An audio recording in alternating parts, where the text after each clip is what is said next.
What is happening, people? Welcome back to the channel. KG is back, and we're talking today about Mr. Georginio Rutter. I think he's going to be very key to us this season, as long as he's here. We're going to speak about that, speak about the word of the day. It just won't stop. I mean, the amount of messages I've had in regards to the word clauses is insane. Never seen it so many times. And look, I'll tell you what I know. I'll tell you what an agent's told me today, and hopefully that gives people a bit more clarity, because I thought that some of these things with clauses were pretty well known, but obviously not, and that's okay. I'll speak about them today. But listen, before I get into that, please like the video, read us about the channel, algorithm, you know the drill. Subscribe, and of course drop your comments and thoughts below. And it's going to be interesting now, because as we know, we don't get any information, we don't know anything in regards to what's going on, so speculation is just going mad. I can even see in the live chat already just some wild stuff being thrown out there. But that's what happens when things are kept indoors, in-house. And I still say, people, I prefer it this way. I do. I prefer it this way much better than having things leaked out left, right, and center, targets known, then being hijacked. Yeah, I much prefer this way. And plus, it's healthier, isn't it? We can all just guess on what's going on. Unless you speak directly to the people that are involved in contracts, no one's ever going to know. We're going to speak about that as well. Evening to everyone, man. Shout out to Deshaun. And listen here, I mean, yeah, Richard said earlier as well, the only clauses I like are Santa and his missus. And I was, Richard, I'm glad I didn't go with that in the title, because I was thinking that, which obviously means it's very cheesy. So thank you for doing that for me, Richard. Shout out to you. But listen as well, and Richard, as you can see there, is a member of the channel. Big up for the support. If you want to become a member of the channel, the link is in the description or is next to the subscribe button, and it's called join. And it just goes that extra mile in supporting myself. Luis here saying, I would not want to lose Georginio, no, and we'll speak about that as well. And listen, yeah, hello to everyone. Look, we'll get into this. Before we speak about Georginio, though, there was one player that is, like with so many people have requested or wish that we could get. The only thing I would say is that it's unlikely anyway, and we're going to speak more about Daniel Farke's comments too in regards to yesterday after the Valencia game. But Ornstein dropped this today. Liverpool reject an offer worth 15 million, up to 15 million from Southampton to sign Fabio Carvalho. Liverpool unwilling to sanction another loan, plus permanent bids will need to be significantly higher than the Southampton proposal. 21-year-old wants to be a regular starter, which we already know. The first thing that sticks out to me straight away is that Fabio Carvalho would not be coming back to the Championship. So I think that rules out any, Leeds United involvement to begin with. The second bit is obviously if they're looking for significantly more than 15, I think we're going to be at that race too, people. And as look, Fabio Carvalho as well, he's someone that we spoke about as Arne Slot was just appointed. And I was saying to you guys as well, I think Arne Slot will want to take a look at him in preseason to see how he fits in. He's been sensational in the preseason. He's been really, really good for Liverpool. And that's why they're probably saying he's not going out on loan, but if you want to buy him, you're going to have to cough up some serious money. And again, that kind of rules us out of this one. So I just wanted to bring up Fabio Carvalho just to say that, guys, it's probably not going to happen as well. And this Gary, of course, man, Joseph is our number 9. Don't let the one next to it fool you. He is our number 9. Guaranteed, man, guaranteed until the first day of the season and Bamford starts. But listen, people, what we're here to talk about, though, it's this kind of stuff, because this all stems actually from the Somerville sale, with Leeds United, announcing that an exit clause was triggered, and everyone's like, whoa, what exit clause? What exit clause? And it, I'm actually going to defend Graham Smith a bit here, and maybe going forward, Graham Smith will just be a little bit more careful with what he chooses to share, because what you get in now is you can have a source at the club. You can have people that are working in football, but they don't know everything, or unless they are directly connected to the people that are doing the transfers, doing the contracts, they can only give you a guesstimate. You know what I mean? And people are bringing this back up in regards to Graham Smith. He's getting hammered for this. With there being no release clause to worry about, Leeds can really set a high price, not thought to be unreasonable.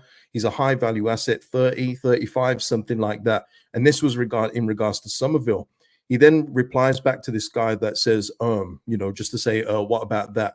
And, Graham's response was this. It's an odd one. We heard a single source whisper about a clause last summer. wasn't a story because no one was paying for 25 million for Somerville then, which that's fair. Same source backtracked this summer, and the club said that they would dictate terms for any more exits, which isn't the case here, is it? And he is getting hammered. And look, I guess he's just going to be a little bit more cautious. And also, Graham Smith also needs to exercise the Phil Hay stance on Twitter, where you don't reply back to people. It's just how you should be as a journalist, because you just get yourself all muddled up. But I'm not saying Graham Smith was lying when he got that information, because he probably wasn't. He was probably given that information by a very trusted source, and he went forward with it. I've done it on here as well. When I get information from agents and intermediaries about players Leeds are looking at, I will then tell you, that they're only giving me the information that they're given. So it's one of these things now where things, fans are being blindsided with things. Wait there, Somerville's got an exit clause. Where did this come from? The only thing I will say as well is that clauses are very common. And the one thing that was uncommon was the loan clauses. Those were the things that are just stupid what Victor Orta and the previous regime did in allowing so many players to have loan exit clauses upon relegation. That is just insane. And even agents, when I was speaking to them, they had some of them that work at the biggest ones, and the one I spoke to today works at a big firm, said, what the hell was that Leeds were doing? I said, I don't know, brother. I don't know what they were doing, because I'd never heard of it before we was doing it last summer either. But it just goes to show as well with the fans, do we need to know this information? I'll ask the chat here. Big G in the house, great to catch the go live. Shout out to you, Big G. Do we need to know clauses in players' contracts? Do we need to know that? It's rare in sports you do that. I mean, even in hockey, some clubs do declare how much they pay a player and they're no trade. But even if they have a no trade clause or a limited trade clause, they don't tell you which cities that the players said no to, because obviously that can affect future trade negotiations as well. And it can make the player look like he doesn't want to go to a particular city. Do we need to know all that stuff? Me personally, I don't need to know that. And that's why I always say on this, when people talk about how much, like, say, Bamford earns, I say I don't care. You know what I mean? That's on the club originally for giving Bamford that money, and fair dues for Bamford for getting that kind of money. I don't pocket watch. The only time that you do that is when you think, how better could that money be allocated if we got rid of that and then could get players in other areas. But I just don't think we need to know it, people. If you saying no, does anyone think that we should, though? Please speak up if you do, honestly. Ryan saying ignorance and bliss. I don't even think it's ignorance, Ryan. It's just, why do we need to know the particulars of Somerville's contract, or if it had an exit clause? The one thing that we can do to alleviate any kind of exit clause that he obviously had was to have got promoted. And this is where I go again, where we're going to speak about Georginio, how important he is, but this is the price of failure. And it's so funny, people, but I haven't seen many of those people saying now how much I love championship football and not going up this season was for the best. I haven't seen any of them lately. It's funny how that goes, though. John H saying it would be nice, but nobody has a right to know details of anyone's contract of employment. John, that's brilliantly put, and we're going to put a bow on it there, because I don't think anyone's going to have a better answer than that for me. That is tremendous, John, and you're correct. You could have your favorite McDonald's server. Yeah, you could. This is a really extreme example. You could have him, and he's like, man, he makes the burgers like they look like they're on TV. You know what? They're all nicely stacked instead of just all over the gaff. But then, all of a sudden you go to the manager, you say, hey, where's Jojo, man? Where's he gone? KFC picked a clause in his contract. He's left. I went, shoot. I didn't know he had that clause in his deal. You know what I mean? It's like, it's not your business where Jojo goes. You know what I mean? But John, that is tremendous. And that is absolutely spot on. James saying here, it doesn't matter what the fans know as long as the club does good business. Yep, that is correct. And Philip here saying, I've grown up in a world where no one knew what no one's wage. It's private. Yeah. I mean, the only thing I'd say is on sports, things do get declared, as we see in the accounts, don't we? And I guess, listen, people, when we want to know figures and everything else like that, like people want to know what Archie Gray, was it 30? Was it 40? They want to know Somerville. We'll look in the accounts when they come out. Was it next year or the year after, however they do it? So if you really want to know, they will get scrutinized, especially by that Kieran guy. I appreciate that, Lewis. Thank you. I appreciate that. I was digging in that one, but I thought, you know what? It's kind of right. Hyru here saying we know details about NFL players and their contracts. Have been watching the NFL for 25 years. Yeah, I mean, Hyru, I've just said that in regards to NHL as well. Sometimes you know how much a player is on, but what you don't know is intricacies of the contract. I like, you know, like in NFL, you won't know where, if like say Mahomes in his contract he says, you know what, I've got a limited trade movement, but do not send me to either one of these kind of teams. You won't know little details like that. You just won't. But you know the basics like the contract, salary, and everything else like that. And Jed here saying, I just want to know who will be here when the window shuts. And yeah, and that moves us on nicely to Georginio Rutter, who we know, people, is key. And the reason why this is so important is because we saw what he did against Valencia. That is good opposition what he did that against. And I think people forget, because of the way the season ended last year, he was doing that pretty much all season. People got frustrated with him because he loses the ball, but that's what you do as a creative player like that. You will lose the ball. And I'd much rather you lose it in the areas Jorginho does than say someone losing it at the back and then it's easy for the opposition to score. There's still a lot of work to go wherever Jorginho loses the ball in order to recover it. But we saw yesterday, and unfortunately, people, you know how it goes. You've probably seen it online. That goal that he scored has gone absolutely everywhere. All those football websites, football profiles have picked it up and said, wow, 7 goals, 15 assists for Leeds last year is going to be key. And everyone underneath is like, hey, man, he'd be good for our club. And they're all from, you know, fans of people in higher leagues. That's how it happens, isn't it? Oh, you know what? That Jorginho looks class. He'd look good at wherever, so and so. But one thing I'd say about Jorginho in the difference between him and other players that have left on loan, he obviously does not have a loan release clause, so we can get that out of the way. We know that we've rejected bids from Brighton for around 30. So even though Orta and them lot did some pretty poor business when it came to contracts, they didn't put in a lower release clause if he got relegated. Otherwise, they would have had to accept it. You can't not accept a trigger in the contract. You know, it's legal. But what we do know then is that if he does have a clause in his contract, which he very well may do, is that it's going to be of a decent amount. So we won't be losing money on Jorginho. But ideally, we don't want anyone to take Jorginho, because what I've said in this league all along is that we have got a very, very good team. I still think we've got the best squad in the league right now. But when you lose Somerville, you've taken away a big part. You lose a Jorginho, you've lost a bit of the stardust. And we need to keep those little bits of stardust in, which make us different. Those are the differences that made us beat Middlesbrough last season away from home, where we allowed Middlesbrough to come onto us in the second half, and then we relied on Somerville, etc., to break on them and finish the game. That's what these kind of players can do for you at this level. It's like cheat codes, as I keep saying on here. So it is important that we keep him. Now, in regards to clauses, people, clauses are there in nearly every player's contract, and there'll be different kinds. Some of the kinds I was hearing today, you could, let's say we're in the Premier League, for instance. We're not, but let's just say we were, and we finish 11th. If some players can have a clause in their contract saying whoever finishes above us in the league can get me at this amount. So the team finishing 10th can get you at this kind of amount. And if the team that finishes 12th bid that amount, they would not be able to get the player. You've got ones as well where, you know, Somerville could, you know, has obviously moved to West Ham. He could have a clause in his contract right now saying that if a Champions League team comes in for me, you've got to let me go at this amount.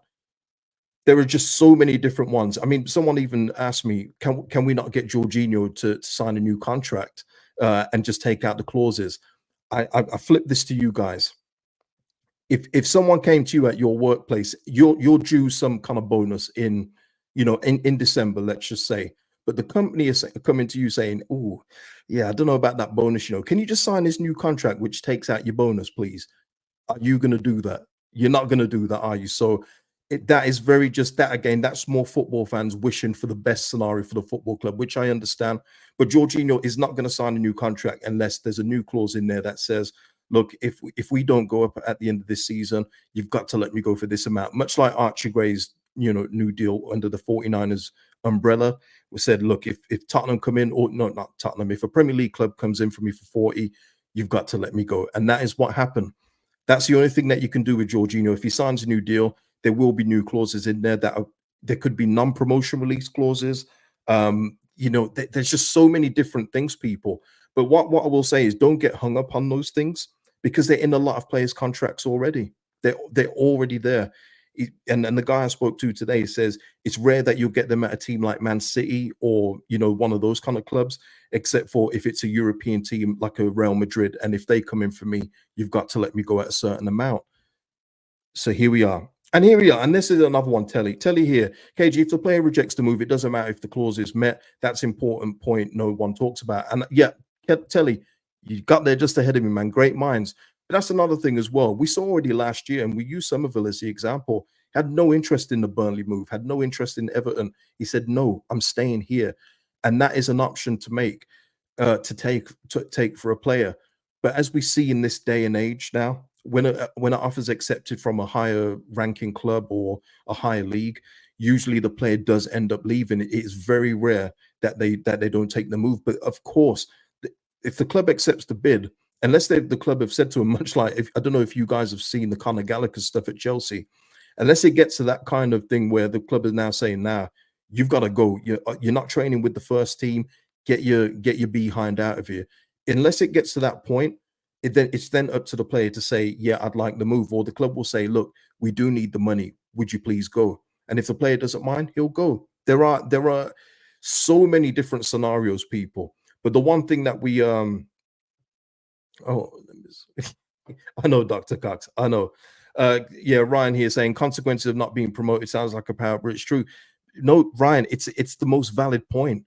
And it's one of the points that the people that say they love championship football and they don't mind this league, they don't like to hear, this is it. But the problem is the people that say that they like championship football expect all the key players to stay, and it's just not financially viable. It's not realistic from a player point of view, because look, we're all here now.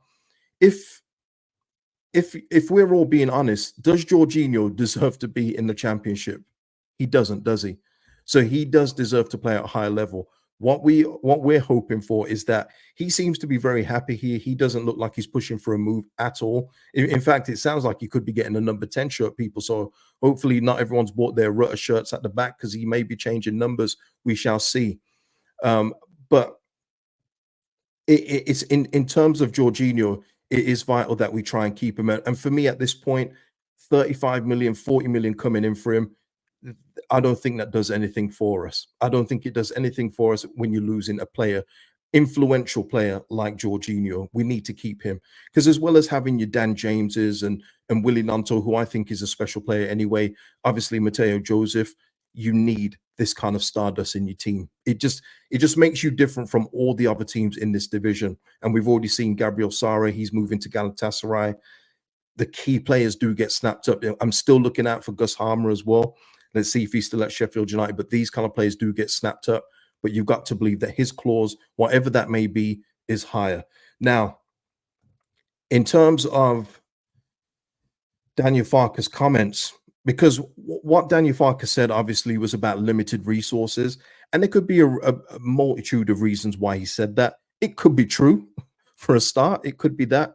But what it could also be as well, people, is that it's just to the clubs that we now approach who think, well, they got 40 million for Archie.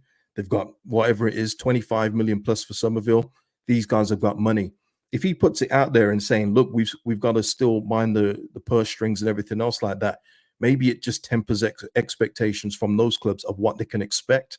I'm hoping it's that one, but it very well could be the first one, because as I mentioned in yesterday's stream, yes, we owed 72 million at the end of June, whatever that was, but that's off a round figure of, what was it, 170 million or something like that, 170, 190 million, whatever it was, which means there are still future fees to be paid. So if we're not paying everything up front for a player that we're going to buy as a replacement, they're going to be spread out, which goes in addition to the previous fees that we're still paying for. So that's probably why finances will be strict, and we shall see anyway. Look, for me as well, what I want to say as well, Jake got 24, Georginio. He may still be 24, Jake. Don't lose hope yet. But what I was going to say, you distracted me with that, Jake. That's funny. It's not funny because I don't want you to lose money or nothing like that. But in regards to that what I want to say as well, in regards to Farke's comments, it doesn't give you an excuse, Daniel. What I don't want to hear is that, oh, yes, yes, if there's any failure, yes, we lost some of you and we couldn't replace them, the finances. We're still learning from the past mistakes of the previous ownership. No, you've got a month, Daniel. You've got a month to figure this out. And never mind the month that we've still got one of the strongest teams in this division.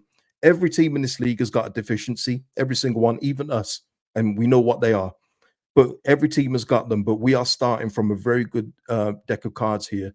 I don't want to hear any excuses at the end of the season because you've had more than enough time to replace Somerville. And this move was going on more than a month before it was completed. So you've got more than enough time to get in recruits, get in a fullback that we need as well, get in a central midfielder and fullback that you've been requesting, and also some help up front.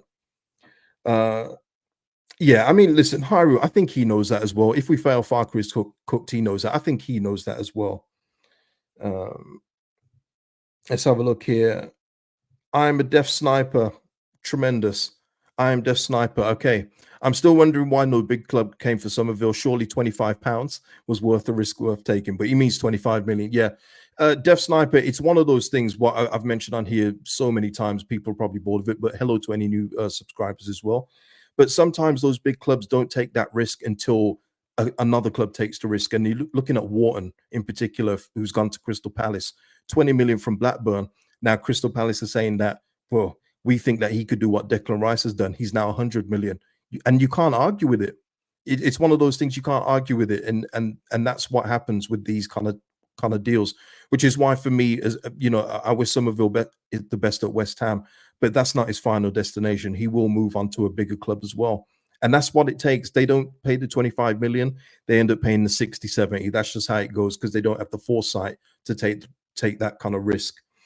Yeah, I got you, Death Sniper. I knew it was 25 million. Don't worry. Let's have a look.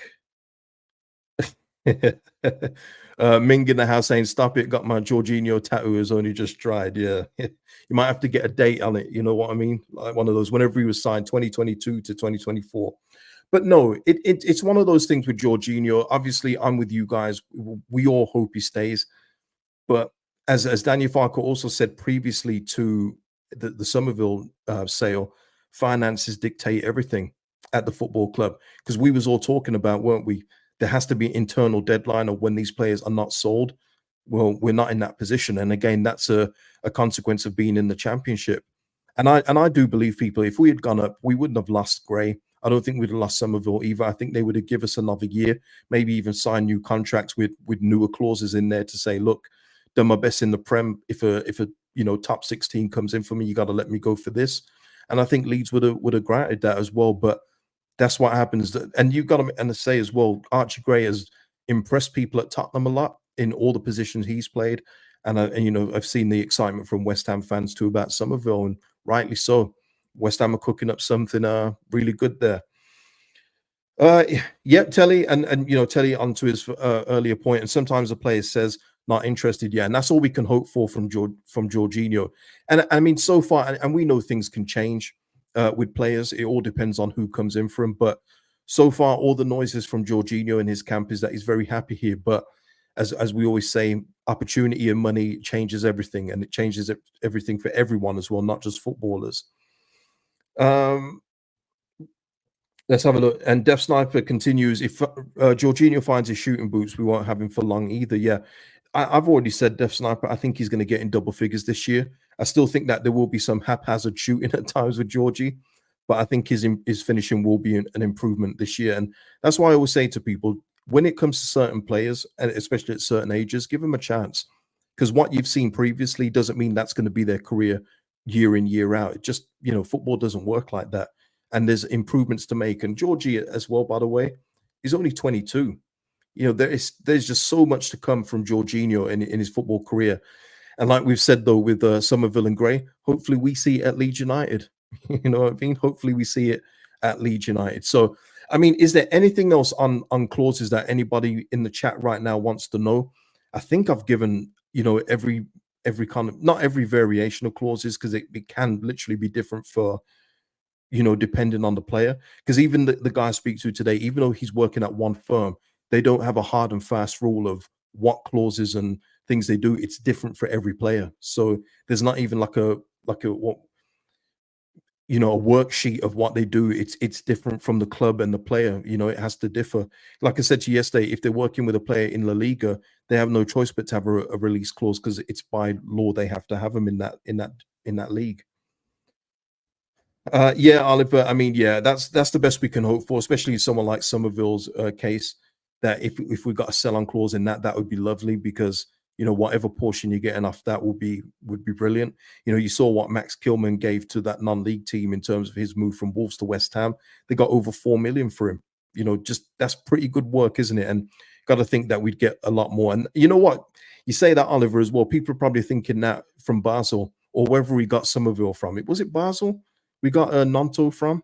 I forget the Swiss team we actually got him from, but they're probably thinking, hey, I hope Nanto goes for some big money because then we're going to get a nice little kickback too.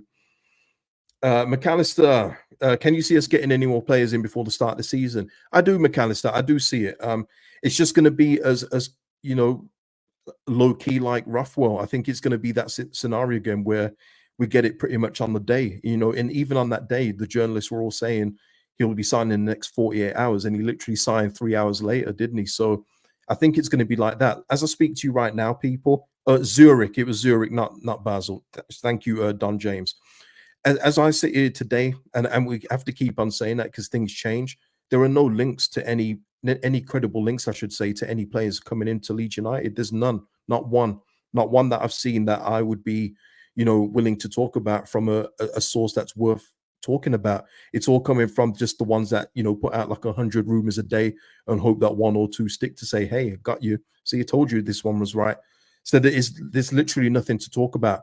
All I would hope, though, people, is that we get in somebody at least one before the Portsmouth game, just to round out the squad a bit more. Love to get a left back in, but we will need cover on that left hand side if Nanto or Aronson, if he's not playing centrally. But then even if you're taking Aronson out and putting him on the left, means we've got a gap in midfield. We whatever it is, whether it's on the bench or starting, we'll have a gap in midfield. So we do need to flesh out the squad with quality players that are willing to know their roles as well. That's going to be important as well, people. The next signings will have to know their roles, as The Rock would say, because whoever's coming in, unless they are stunning, and I mean just like unbelievable, they're not getting in this first 11. And as David says, David, it's just gone up now. It will probably be loans. And if it is, it's cool with me because people would say that it was done cheaply to get Rothwell in. Well, I think it was smart because we got rid of Kamara, got some money back for him, and we got in Rothwell on a loan. Well, we're probably just paying his wages and a tiny loan fee. And that for me is an upgrade on Kamara. So you don't have to overspend to get quality in. You just have to be smart about it. Uh, Lewis saying Gruev attacking mid. Yeah, look, we know Gruever's got a little bit more license to roam, but no. Just let him be more box to box for me. Yeah, I would like them to get in a specialist player in that position if we're going to go there, or get in an inverted winger if that's what they're looking to do on that side as well. But yeah, no, listen, Gruev looks like he's doing well. He looks like he's coping well with that kind of role. But let's not put that square peg in a round hole yet again when we've got so much time to address it. That's all I would say. That's just me, though. That's just me. So yeah, people, that is it. It doesn't look like anyone's got any other thing in regards to clauses. I can't believe we had to go into it so in so much detail. But you know what? It was fun for me to, because even I heard a couple of things today on the phone. So it's cool, no problem. And I hope that like answers a few questions in regards to that as well. Let me just see here. Oh, Jason, shout out to Jason who's become a new member. Thank you so much, Jason, for the support. And William with the super chat. Just saying this, and thank you, William, for that. Georginio must stay. Cannot see him go anywhere less than 45 million. But the clauses make me nervous. Nonto probably will go. Would like him to stay. Yeah, look, we're on tender hooks, aren't we? We're on edge for the rest of this transfer window because we don't know, and that's the thing, isn't it? It's all just going to be guesswork. It's all going to be hope. So let's all just hope that we get to keep our key players, because if we do, easily champions for me, and I don't even have to hesitate saying that. No problem, Ming. And Pete saying KG the contract king. Well, look, I don't overuse my contacts. I don't. But when I've got a question that I want asking, or want answering, or if I've got any queries, I'll reach out. And ask just to spread the information a bit wider. and that's what I did today. That's it. But yeah, listen, people, I think that is it. That will be it for the show. I hope you've enjoyed it tonight. And listen, let's just all hope together that we get to keep our key guys, right? Before you go, please like the video if you haven't already. Subscribe to the channel, drop your comments on anything discussed today, and I'll see you in the next one, people. Peace out.